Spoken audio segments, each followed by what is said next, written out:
अगर दोस्तों आप भी एलईडी बल्ब रिपेयर करते हैं तो आपने देखा होगा कि एलईडी बल्ब में दोस्तों कई सारे यहाँ पर जो पार्ट्स होते हैं, जैसे कि आप इसमें देखेंगे कि एलईडी बल्ब में दोस्तों होता क्या है। यहाँ पर दो पार्ट में डिवाइड होता है। एक पार्ट होता है हमारा जो एमसीपीसीबी वाला पार्ट होता है, जो कि इस डिफ्यूज़र के अंदर लगा होता है, और एक पार्ट जो होता है हमारा इसके अंदर, जो यहाँ पर आप देख पा रहे हैं, इसके अंदर ये ड्राइवर वाला पार्ट होता है। तो आप को कई बार ये दिक्कत हुआ होगा दोस्तों, जब आप रिपेयर करते होंगे कि ड्राइवर आप कई बार रिपेयर नहीं कर पाते हैं दोस्तों। एमसीपीसीबी खराब होती है तो आप एमसीपीसीबी, इस तरीके की एमसीपीसीबी तो चेंज कर देते हैं, लेकिन आप ड्राइवर रिपेयर नहीं कर पाते हैं। आपको ये नहीं पता चल पाता है कि दोस्तों ड्राइवर में क्या दिक्कत है, ड्राइवर को कैसे रिपेयर करना है। तो ऐसी स्थिति में दोस्तों आप ड्राइवर को रिपेयर नहीं कर पाते हैं। तो आज की वीडियो में आपको स्टेप बाय स्टेप आपको ड्राइवर कैसे रिपेयर करना है, सारा कुछ आपको बताने वाला हूँ। तो अगर वीडियो अच्छा लगेगा तो वीडियो को लाइक कर दीजिएगा, और चैनल में नए हैं तो चैनल को सब्सक्राइब करके बेल वाला आइकन जरूर दबा दीजिएगा। जैसा कि आप इसमें देखेंगे दोस्तों कि ये हमारे पास ये वाला ड्राइवर है। आप जब 9 वाट का एलईडी बल्ब रिपेयर करेंगे तो आपको इस तरीके का जो ड्राइवर आपको इस एलईडी बल्ब के अंदर से मिलेगा। जैसा कि आप देख पा रहे हैं, ये हमारा 9 वाट का ड्राइवर है दोस्तों। तो इसमें होता क्या है दोस्तों, जो आपको ये यहाँ पर ये वायर दिख रहे होंगे, ये हमारे ब्लैक और रेड वाले वायर, तो ये हमारे नॉर्मली हमारे एमसीपीसीबी के पॉजिटिव एंड नेगेटिव टर्मिनल्स पे इस तरीके से लगे होते हैं। इसमें भी पॉजिटिव एंड नेगेटिव मेंशन होता है, तो इसके पॉजिटिव एंड नेगेटिव टर्मिनल्स पे ये हमारे हमेशा लगा होता है, ठीक है। तो अगर ये ख़राब हो जाता है दोस्तों तो आप इसे रिप्लेस करके एलईडी बल्ब रिपेयर कर देते हैं। लेकिन यदि यही ड्राइवर में कोई फॉल्ट आ जाता है तो आप इसे रिपेयर नहीं कर पाते हैं। तो उसको कैसे रिपेयर करना है आपको मैं स्टेप बाय स्टेप बताऊंगा। तो दोस्तों होता क्या है कि जो यहाँ पर आप पीछे करके मैं आपको दिखाऊंगा, यहाँ पर आप देखेंगे कई सारे यहाँ पर जहाँ पे सेमी कंडक्टर्स वाले कंपोनेंट होते हैं, सेमी कंपोनेंट्स, तो आपको इसमें दिख रहे होंगे बहुत सारे।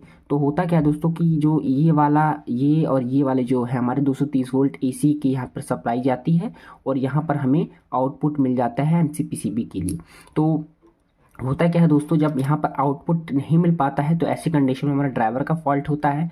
तो उसको दोस्तों कैसे फाइंड आउट करना है, आपको दोस्तों करना क्या है कि यहाँ पर ये दोनों टर्मिनल जहाँ पर ये लगे हुए हैं दोस्तों, सबसे पहले इसे चेक करना है कि यहाँ पर टर्मिनल्स अच्छे तरीके से लगे हैं या नहीं लगे हैं। जब भी ये आप चेक कर ले, अगर कंपोनेंट यहाँ पर वायर लगे हुए हैं अच्छे तरीके से, तो आपको दोस्तों करना क्या है, यहाँ पर जो प्रोटेक्शन के लिए यहाँ पर एक फ्यूजेबल रेजिस्टेंस और एक एमओवी लगी होती है दोस्तों। इन दोनों का काम क्या होता है मैं आपको बता दूं। तो अगर दोस्तों आपके घर में यहाँ पर 400 से 500 वोल्टेज अगर ऊपर नीचे हो जाता है दोस्तों, 250 वोल्टेज तो आते ही है घर में, अगर 250 वोल्टेज से 300 वोल्टेज 400 वोल्टेज चला जाता है, तो ऐसी स्थिति में जो आपको ये हरे कलर का एमओवी दिख रहा है दोस्तों, ये हरे कलर में भी आता है और ब्लू कलर में भी आता है। तो ये एमओवी दोस्तों करता क्या है कि एमओवी दोस्तों यहाँ पर शॉर्ट हो जाता है, और एमओवी की जो पहले होता है वो रेजिस्टेंस लगी होती है। जब एमओवी शॉर्ट हो जाता है तो ये रेजिस्टेंस को यहाँ पर उड़ा देता है, जिससे कि जो आगे सप्लाई है वो नहीं जा पाती है। तो ऐसी स्थिति में दोस्तों होता क्या है कि आगे का सर्किट हमारा बच जाता है, केवल ये दो कंपोनेंट ही खराब हो जाते हैं, और आपको इन्हें चेंज करके वापस से इस ड्राइवर को यूज़ किया जा सकता है। तो दोस्तों आपको करना क्या है, अगर आप ऊपर से मैनुअली चेक करेंगे तो दोस्तों हो सकता है कि ये जो रेजिस्टेंस है वो ख़राब हो। अगर रेजिस्टेंस ख़राब हुई दोस्तों तो 100% जो ये एमओवी लगा हुआ है, यहाँ पर ग्रीन कलर का लगा हुआ है, आपके में हो सकता है यहाँ पर ब्लू कलर का लगा हो, तो वो 100% ये ख़राब होता है दोस्तों, तभी ये ख़राब हो जाता है। क्योंकि दोस्तों ये रेजिस्टेंस के आगे लगा होता है, मतलब जैसे सीरीज़ में लगा हुआ है, यहाँ पे पैरेलल में थोड़ा सा आगे लगा होता है ये वाला चीज़। तो ये ख़राब हुआ मतलब ये ख़राब हो गया। तो जब ये ख़राब हो जाता है दोस्तों तो इसी से सप्लाई यहाँ पर आप देखेंगे कि यहाँ से सप्लाई जाती है, यहाँ से, तो ये सप्लाई यहाँ से गई, यहाँ से इसके अंदर गई। जब दोस्तों यहाँ पर ही कट हो जाएगा दोस्तों तो आगे सप्लाई नहीं जा पाती हमारे ब्रिज रेक्टिफायर में। आप देखेंगे दोस्तों ये हमारा ब्रिज रेक्टिफायर मैं आपको दिखाने का प्रयास करूंगा। यहाँ पर आप देखेंगे ये हमारा ब्रिज रेक्टिफायर है, जिसमें पॉजिटिव नेगेटिव टर्मिनल आपको दिख रहे होंगे। राइट साइड में हमारा पॉजिटिव है, जो कि इस साइड में पॉजिटिव एंड नेगेटिव टर्मिनल है। जब आप इसमें 230 वोल्ट एसी दे देते हैं तो यहाँ पर डीसी कन्वर्ट करके आगे सप्लाई को भेज देता है। तो ऐसी स्थिति में जब यहाँ पे सप्लाई ही नहीं जा पाएगी दोस्तों, तो आगे सप्लाई नहीं जाएगी और हमारा डीसी वोल्टेज इन दोनों वायरों से नहीं बन पाएगा। तो ऐसी स्थिति में जो हमारा जो ये एमसीपीसीबी पैनल है वो ग्लो नहीं कर पाता है, ठीक है।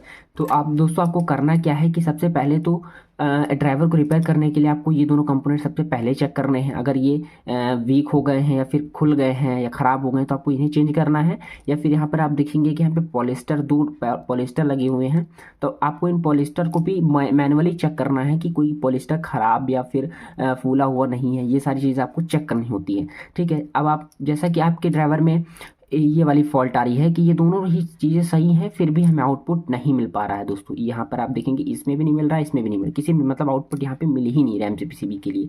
तो दोस्तों ऐसी स्थिति में आपको करना क्या है, ब्रिज रेक्टिफायर यहाँ पर चेक करना है। ब्रिज रेक्टिफायर कैसे चेक किया जाता है, आपको दोस्तों करना क्या है, यहाँ पर 230 वोल्ट AC कनेक्शन दे देने हैं और मल्टीमीटर से दोस्तों आपको यहाँ पर पॉजिटिव एंड निगेटिव, आप देखेंगे पॉजिटिव निगेटिव मेंशन भी है, तो आपको पॉजिटिव एंड निगेटिव को यहाँ पर आप देखेंगे, यहाँ पर पॉजिटिव मेंशन है, यहाँ पर इस साइड में नेगेटिव मेंशन है। तो आपको पॉजिटिव एंड निगेटिव में लगाकर ये चेक करना है कि यहाँ पर वोल्टेज यहाँ से यहाँ आ रहे हैं या नहीं आ रहे हैं।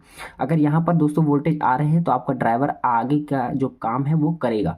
तो दोस्तों ऐसी स्थिति में अगर यहाँ पे वोल्टेज यहाँ पर आकर नहीं बन पा रहे हैं तो आपको ब्रिज रेक्टिफायर चेंज करना होगा, या फिर आप 4007 नंबर वाले डायोडो का ब्रिज रेक्टिफायर बनाकर भी यहाँ पर पॉजिटिव निगेटिव टर्मिनल पर लगाकर इसे बना सकते हैं, ठीक है। अब दोस्तों जैसा कि आप मान लीजिए अगर आपको दोस्तों ये भी सही है और फिर भी आपका LED बल्ब नहीं जल पा रहा है दोस्तों, तो ऐसी स्थिति में यहाँ पर IC का फॉल्ट हो सकता है, जहाँ पे आपको ब्लैक कलर की दिख रही है, इसका फॉल्ट हो सकता है, या फिर इसका जो स्विचिंग कैपेसिटर है, यहाँ पर आप देखेंगे यहाँ पर ये वाला छोटा वाला कैपेसिटर है, ये आप देख पा रहे होंगे यहाँ पर ये वाला कैपेसिटर में इसकी आपको वैल्यू चेक कराने की प्रयास करूंगा। यहाँ पर दोस्तों 2.2 माइक्रोफैरेड और 50 वोल्ट का यहाँ पर जो कैपेसिटर है ये वाला, तो ये खराब होने के जो चांसेस दोस्तों, यहाँ पे 2.2 माइक्रोफैरेड 24 वोल्ट है, 25 वोल्ट है, यहाँ पर आप 2.2 माइक्रोफैरेड और 50 वोल्ट का भी लगा सकते हैं, चल जाता है, कोई बात नहीं आती उसमें। तो ये वाला दोस्तों खराब होने के चांसेस होते हैं।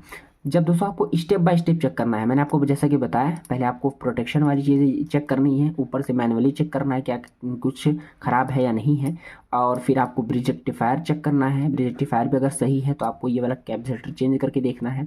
अगर तब भी प्रॉब्लम बन रही है दोस्तों आप पूरी चीज़ें यहाँ पर आप चेक कर लें, आपने छोटा वाला कैपेसिटर सारी चीज़ें चेक कर लें दोस्तों, तो आपको लास्ट में ये मेन कैपेसिटर जो आउटपुट वोल्टेज में लगा होता है, यहाँ पर आप देखेंगे 100 माइक्रोफैरेड और 100 वोल्ट और 47 माइक्रोफैरेड आप देख पा रहे होंगे। यहाँ पर कई वैल्यू के लगे होते हैं, जैसे दोस्तों 100 माइक्रोफैरेड और 100 वोल्ट का, 80 माइक्रोफैरेड और 80 वोल्ट का भी, किसी भी यहाँ पर देखेंगे कि दोस्तों जो वोल्टेज रहेगी वो 100 की ही रहेगी, माइक्रोफैरेड कम नीचे हो सकता है, ठीक है। तो यहाँ पर आपको ये वाला कैपेसिटर यहाँ पर चेक करना है, यहाँ पर आप देखेंगे ये वाला कैपेसिटर आपको चेक करना है कि ये तो कहीं नहीं खराब हो गया, क्योंकि दोनों इसी से आउटपुट आपकी जाती है आगे, ठीक है। अगर आप यहाँ पर आप देखेंगे दोस्तों, यहाँ पर अगर आप इसे भी चेक कर लिए, ये भी आपको सही नज़र आ रहा है, तो तब भी यहाँ पर आउटपुट नहीं मिले दोस्तों, तो ऐसी स्थिति में आपको ये वाला इसे चेक करना है। यहाँ पर जो ये यहाँ पर ट्रांसफार्मर लगा हुआ है, ट्रांसफार्मर दोस्तों 2 लैग होती हैं, तो यहाँ पर आप देखेंगे 2 लैग होती हैं। आपको यहाँ पर कंटिन्यूटी मोड से ये चेक करना है कि ये आपस में जुड़े हुए हैं या नहीं, राउंड में यहाँ पर जुड़ा होता है, ये जुड़े हुए हैं या नहीं जुड़े हुए हैं, ये आपको चेक करना है, ठीक है। तो सारी चीज़ आपको चेक करनी होती है। यहाँ पर आप देखेंगे दोस्तों एक और कंपोनेंट होता है जिसको कहते हैं दोस्तों यहाँ पर ड्रम इंडक्टर कॉइल। ये कॉइल भी हमें यहाँ पर कंटिन्यूटी मोड में ही आनी चाहिए। यहाँ पर आप देखेंगे कंटिन्यूटी यहाँ पर आना चाहिए दोस्तों। यहाँ पर आप देखेंगे अगर इन दोनों टर्मिनल का आपको यहाँ पर आप मल्टीमीटर से अगर चेक करेंगे तो कंटिन्यूटी यहाँ पर आनी चाहिए। अगर नहीं आ रही है तो ये यहाँ पर ये टर्मिनेटर ख़राब है, आप यहाँ पर इसे शॉर्ट करके आगे सप्लाई भेज सकते हैं। तो यहाँ पर जैसा कि मैंने आपको बताया कि सारी चीज़ें दोस्तों स्टेप बाय स्टेप कैसे चेक करनी है। अगर आपके दोस्तों बल्ब में ब्लिंकिंग प्रॉब्लम आ रही है, अगर आपका बल्ब ब्लिंक कर रहा है बार बार, तो दोस्तों ब्लिंकिंग प्रॉब्लम इस कैपेसिटर की वजह से ही आती है। ये वाला कैपेसिटर आप देख रहे हैं छोटा वाला, तो ये स्विच नहीं कर पाता IC को, इस वजह से जो ब्लिंकिंग प्रॉब्लम है ये छोटे वाले कैपेसिटर से आती है।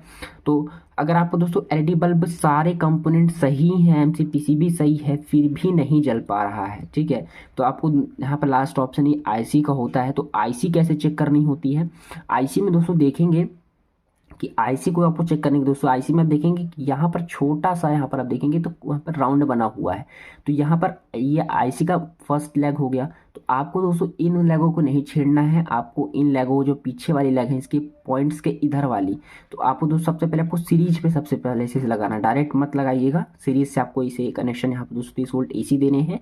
फिर इसके बाद आपको एक स्क्रू ड्राइवर लेना है जो कि फुल्ली कवर, जिससे आपको शॉर्ट सर्किट ना लगे।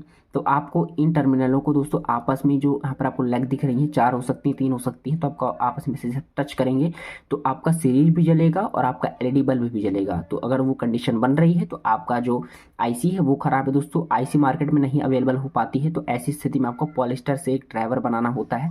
तो यहाँ पर आपको, जैसा कि मैंने आज की वीडियो में बताया दोस्तों, कि आपको यहाँ पर जो ड्राइवर आता है उसको स्टेप बाय स्टेप कैसे रिपेयर करना है, कैसे सारा कुछ करना है। अगर आपको दोस्तों पॉलिस्टर से ड्राइवर बनाना नहीं आता तो उस वीडियो का लिंक मैं इस वीडियो के डिस्क्रिप्शन में दे दूंगा, तो आप वहाँ से देख सकते हैं। अगर वीडियो अच्छा लगा हो तो वीडियो को लाइक कर दीजिएगा। मिलते हैं किसी कौन वीडियो, तब तक के लिए thank you for watching, have a nice day.